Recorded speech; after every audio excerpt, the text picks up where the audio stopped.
Hello friends, I'm back with the next topic in the continuation of the previous video that was measures of dispersion, introductory part. Now we are studying one by one the different measures and the first and the simplest is range. So I'm going to deal with range in this particular video. So we'll start. First of all, what is range, what is definition of range, and what is formula of range. Range is the simplest method of studying dispersion. આ એક સૌથી સરળમાં સરળ major છે ડિસ્પર્ઝનનો.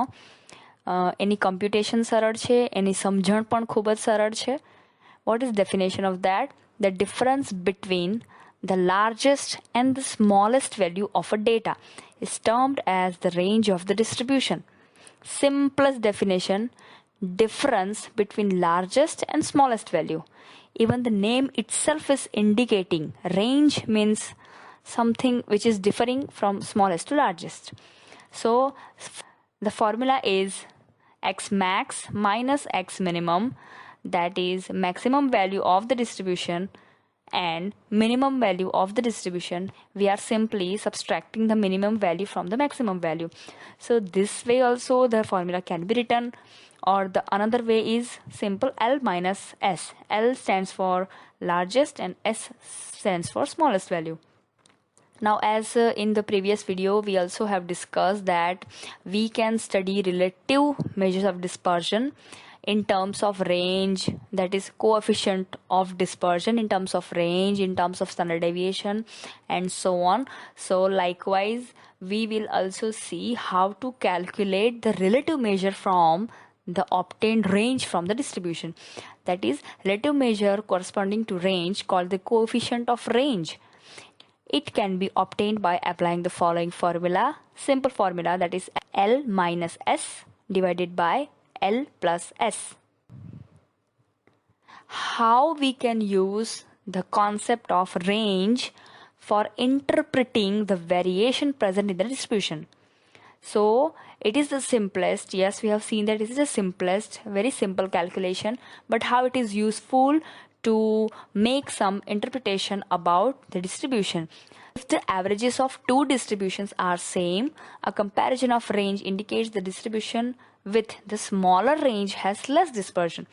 The distribution which is having smaller range is less dispersed, and wider range, you can say it is having huge dispersion.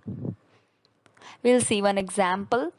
One series is given here, that is 4, 78, 56, 42, 95, 15 and 36. So how we'll calculate range? Simple. How we will compute the range? That is the formula largest value minus smallest value, L minus S.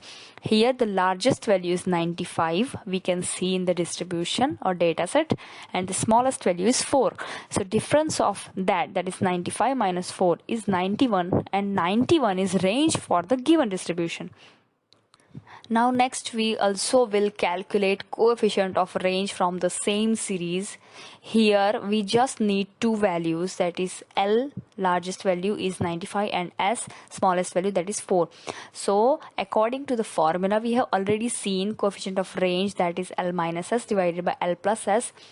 We can see that 95 minus 4 whole divided by 95 plus 4, that is 91 divided by 99.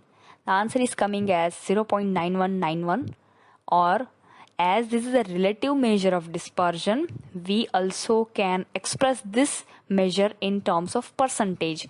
And remember, we already have studied that there is no unit of any relative measure of dispersion. So this is expressed in percentage. What are merits of range? Range ગણવાના ફાયદા શું છે? First of all, it is the simplest of the measure of dispersion. સૌથી સરળમાં સરળ major છે ડિસ્પર્ઝનનું. આપણે જોશું બીજા બધા ઘણા મેજર છે, એમાં સૌથી સરળમાં સરળ મેજર છે ડિસ્પર્ઝન માટે. Next is easiest to compute. સૌથી સરળમાં સરળ એની ગણતરી છે. We just need to pick two values from the distribution, and that is very easy to find as well, that is largest and smallest, and we just need to do subtraction among these two values. Next is quick idea about variation. It is giving a quick idea without going deep in some complex calculation. We initially can have some idea about the variation present in dataset. Next is that is very easy to understand. સમજવામાં પણ આ ખૂબ જ સરળ major છે. Now what are demerits of range? રેન્જના ગેરફાયદા શું છે? First of all, range is not based on each observation of distribution. We have seen that range is simply calculated with inclusion of just two values from the distribution, and rest all the values have no contribution in the calculation of the range.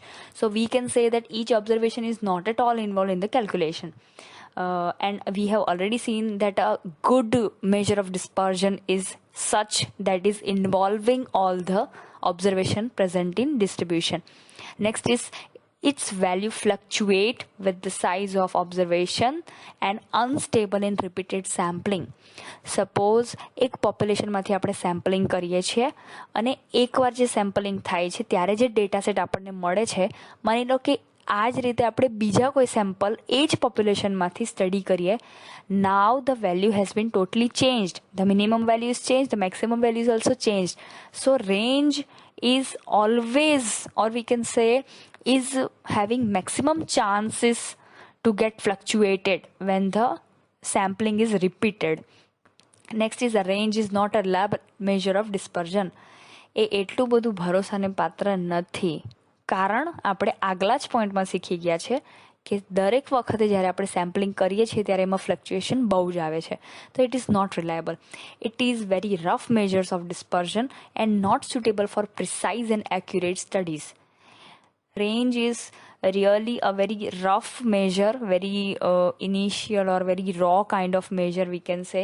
It is not having some solid definition and have some very good clarity about explanation of variation present in dataset. So it is not suitable when we are doing some very accurate studies. Next, it cannot tell us anything about the character of the distribution within two extreme observations. This point and the next point I'm going to deal in detail with next two slides. So next point is it cannot be computed in case of open-end distribution. So this last 2 points we'll study in detail. Here a table is given in which there are 3 series are given. In series A, we can see that there are only 2 values present. Only 2 types of values are present, 45 and 7. In series B, there are 3 values are present, 3 types of values, that is 7, 10 and 45. In series 3, there is a huge variation, we can say, starting from 7 to 45. All in between values also present. So what we can draw from this particular 3 series? For all series, range is 45 minus 7. For all 3 series, range is 38. But it does not mean that the distributions are alike. એનો મતલબ એવો નથી કે આ ત્રણેય distribution same છે. આપણે જોઈને આને જાણી શકીએ છીએ કે definitely there is difference in this all 3 distributions. Range does not account the form of distribution within the range.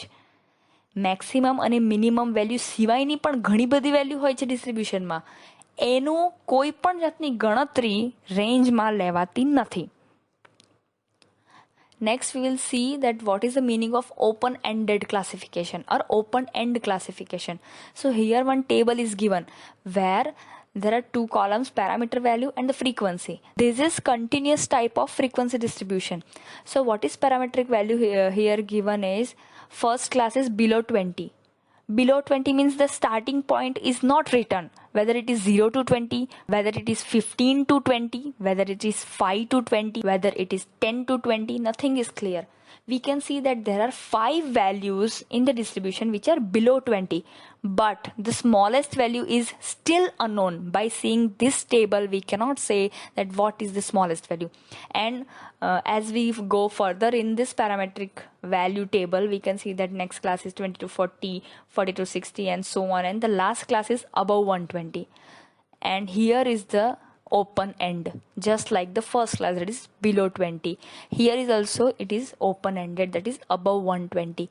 Above 120, lower limit is 120, you can see that, but there is no upper limit defined over here. There are 10 values which are above 120, but we cannot say that what is the highest value even above 120.